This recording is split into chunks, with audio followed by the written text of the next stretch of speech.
आइए जाने फसल चक्रण के बारे में। एक फसल के बाद दूसरे फसल को बोना फसल चक्रण कहलाता है। जैसे गेहूं के बाद दलहनी फसलों को बोना। आइए जाने कंपोस्ट खाद के बारे में। जब मिट्टी में बेकार फल, सब्जी, पत्ती, गोबर व जैव अवशेष सड़ गल जाता है तो तैयार खाद कंपोस्ट खाद कहलाता है।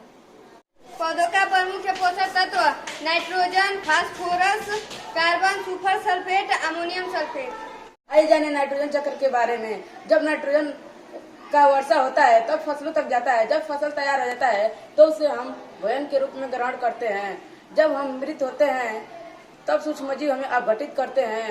ये तब नाइट्रोजन वायुमंडल तक पहुंचता है। इसे हम नाइट्रोजन चक्र कहते हैं।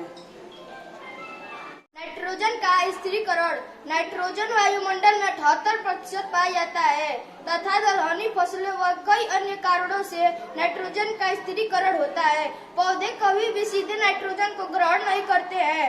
नाइट्रोजन का नाइट्रेट व नाइट्राट में बदलना ही नाइट्रोजन का स्थिरीकरण कहलाता है, जो इस प्रकार से है।